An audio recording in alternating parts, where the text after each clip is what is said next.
Hi guys, അപ്പോൾ നമുക്കൊരു veg biryani ഉണ്ടാക്കാം കേട്ടോ. ആദ്യം ഞാൻ വെള്ളത്തിൽ കുതിർത്ത് വെച്ച അരിയാണ് കേട്ടോ അത്. എന്നിട്ട് അത് ഊറ്റി വെച്ചു. നമുക്ക് വേണ്ടത് ഉള്ളി, കുറച്ച് ക്യാപ്സിക്കം, കുറച്ച് ക്യാരറ്റ്, കുറച്ച് മോര്, പുളിയില്ലാത്തത് കേട്ടോ, ചിക്കൻ മസാല, ബിരിയാണി മസാല, അത് പൈനാപ്പിളിൻ്റെ എസൻസാണ് കേട്ടോ, സോയാബീൻ, ഉരുളൻകിഴങ്ങ്, അങ്ങനെ നമുക്കുള്ള പച്ചക്കറികൾ എന്താ വേണ്ടതെന്നുണ്ടെങ്കിൽ അതൊക്കെ ഇടാം കേട്ടോ. അപ്പോൾ ആദ്യം കുക്കർ വെച്ചിട്ട് എണ്ണ ഒഴിക്കുക, കുറച്ച് ഓയിൽ ഒഴിക്കുക, കുറച്ച് നെയ്യും ഇടാം കേട്ടോ ഇരിക്കുക.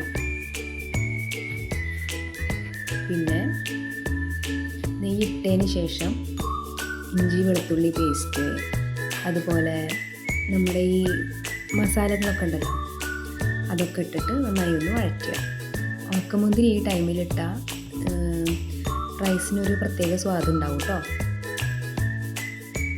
അത് വഴറ്റുക.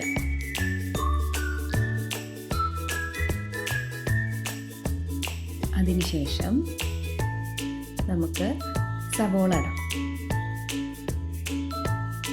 സവോള ഇട്ടിട്ട് നന്നായി വഴറ്റുക.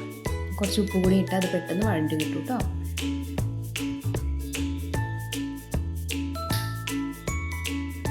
അത്ര പെർഫെക്റ്റ് ഒന്നുമല്ല.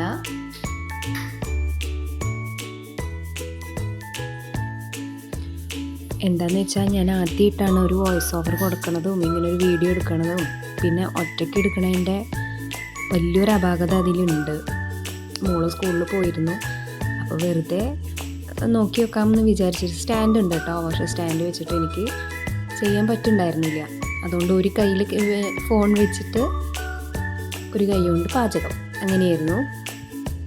അതിൻ്റെ അപാകതകളൊക്കെ ഉണ്ടാവും, ക്ഷമിക്കുക. ഓക്കെ, അപ്പോൾ ഉരുളൻകിഴങ്ങ് ഇടുക. നന്നായി ഉള്ളി വഴണ്ട് വന്നിട്ടുണ്ട് കേട്ടോ.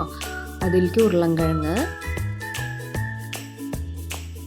ക്യാരറ്റ്, ക്യാപ്സിക്കം, കുഞ്ഞ് കഷ്ണം തക്കാളി, മല്ലിയില, സോയാബീൻ, ഇതൊക്കെ ഇട്ടിട്ട് നന്നായി വഴറ്റണം. ആവശ്യത്തിനുള്ള ഉപ്പിട്ടോളൂ കേട്ടോ.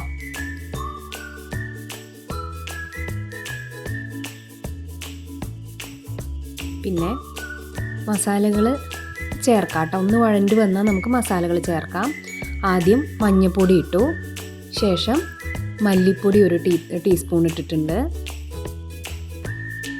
അതിനുശേഷം ബിരിയാണി മസാലയാണേ. ബിരിയാണി മസാല നമ്മൾ എത്രയാണ് ക്വാണ്ടിറ്റി എടുക്കണത് ചോറ് വെച്ചെങ്കിൽ അതിനനുസരിച്ച് നമുക്ക് എങ്ങനെ 1 ടേബിൾ സ്പൂൺ മതി വെച്ചെങ്കിൽ അങ്ങനെ കുറേശ്ശെ മതി. പിന്നെ നമ്മൾ അത്ര കൂടുതൽ ക്വാണ്ടിറ്റി ഒന്നും ഉണ്ടാക്കണില്ല, അതുകൊണ്ട് ഇത്ര മതി കേട്ടോ. ഞാൻ കുറച്ചേ ഉണ്ടാക്കണുള്ളൂ, അതുകൊണ്ടാണ് എല്ലാം കുറേശ്ശെ ഇടുന്നത്. പിന്നെ ഗരം മസാല ഇട്ടു.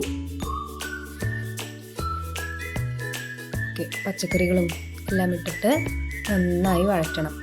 എൻ്റെ കയ്യിൽ ഗ്രീൻ പീസ് ഉണ്ടായിരുന്നില്ല, അത് വെള്ളത്തിലിട്ട് കുതിർത്ത് ഇട്ടാൽ അതിൻ്റെ ഒരു സ്വാദ് വേറെയാണ് കേട്ടോ. ഞാനത് ഇട്ടിട്ടില്ല. ഓക്കെ, നന്നായി വഴറ്റുക. ഇത് നന്നായി വഴണ്ട് നമ്മുടെ മസാലയുടെ പച്ചമണമൊക്കെ പോയി കഴിഞ്ഞതിന് ശേഷം നമ്മൾ ഒരു 2 ടേബിൾ സ്പൂൺ പുളിയില്ലാത്ത തൈര് ഈ മസാലയിലേക്ക് ഒഴിച്ചിട്ട് നന്നായി വഴറ്റും.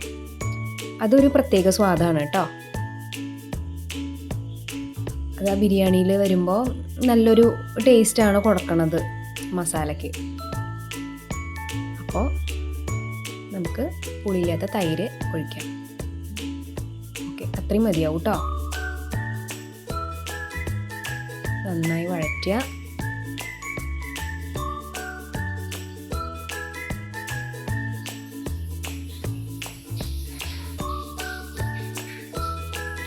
ഓക്കെ, അപ്പോൾ ഞാനത് ഒന്ന് വഴണ്ട് വന്നപ്പോൾ ഞാനതിൽ വെള്ളം ഒഴിച്ചിട്ടുണ്ടായിരുന്നു കേട്ടോ.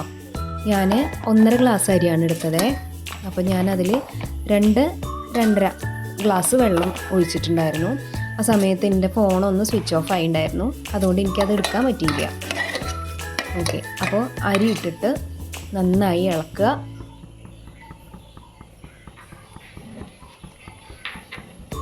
അതിൽ എസൻസ്, പൈനാപ്പിൾ എസൻസ് ഒരു 2 ഡ്രോപ്പ് കേട്ടോ, കൂടരുതേ. കൂടിയാൽ അതിൻ്റെ മണം മുന്നിട്ട് നിൽക്കും.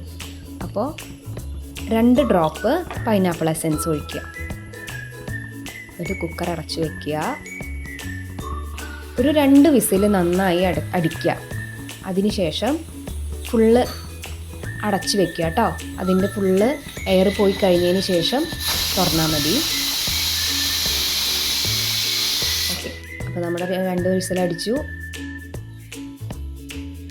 കൃത്യം പാകത്തിന് നമുക്ക് ചോറ് കിട്ടിയിട്ടുണ്ട് കേട്ടോ. കണ്ടോ, ഇങ്ങനെ വിട്ട് വരും.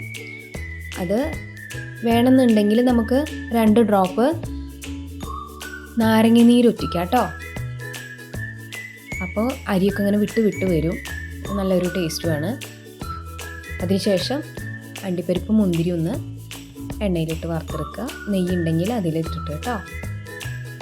ഉള്ളിയും ഒന്ന് മൂപ്പിച്ചെടുത്തിട്ടുണ്ട്. ഓക്കെ, നമുക്കത് വേറൊരു പാത്രത്തിലേക്ക് മാറ്റാം. അതെല്ലാം അതിലേക്ക് മാറ്റിയതിന് ശേഷം മുകളിൽ കുറച്ച് മല്ലിയില ഇടുക. പിന്നെ നമ്മൾ വറുത്ത് വെച്ച അണ്ടിപ്പരിപ്പ് മുന്തിരിയും അതിൻ്റെ മുകളിൽ ഇടുക. അപ്പോൾ ബാക്കി നമ്മളത് വറുത്തതിൻ്റെ നെയ്യ് അത് കുറച്ചുണ്ടാവുമല്ലോ, കുറച്ച് നെയ്യ് വേണ്ടു കേട്ടോ. അത് അതിൻ്റെ മുകളിൽ കൂടെ ഒന്ന് ഒഴിച്ചു കൊടുത്താൽ മതി. ഓക്കെ, അപ്പോൾ അതായിട്ടുണ്ട്. നമ്മളിതിൻ്റെ കൂടെ ശരിക്കും ഒന്നും വേണമെന്നില്ല, വെറുതെ കഴിക്കാം. അപ്പോൾ നമ്മൾ റെഡി ആയിട്ടുണ്ട്. ഞാൻ കൂടെ ഇന്ന് സലാഡ് ഉണ്ടാക്കിയിട്ടുണ്ട്. ഒരു മാങ്ങയുടെ അച്ചാറുണ്ടായിരുന്നു, അതും കൂടിയിട്ടാണ് കഴിക്കണത്. അപ്പോൾ ഓക്കെ, എല്ലാവർക്കും ഇഷ്ടമായി എന്ന് വിചാരിക്കുന്നു. സബ്സ്ക്രൈബ് ചെയ്യുക, ലൈക്ക് ചെയ്യുക. താങ്ക്